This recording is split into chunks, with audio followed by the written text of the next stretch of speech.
Hello guys. Kaway-kaway sa mga kumakain ito guys. Bunga ng ipil-ipil. Basta taga-probinsya ka guys, kilala mo ito at alam mo na kinakain.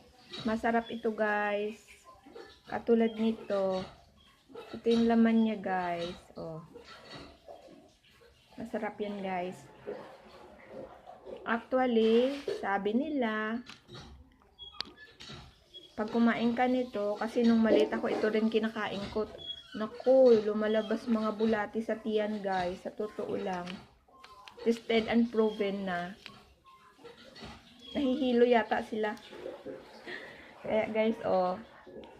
Kaway-kaway sa mga taga-probinsya, mga nakatira sa baryo, yan.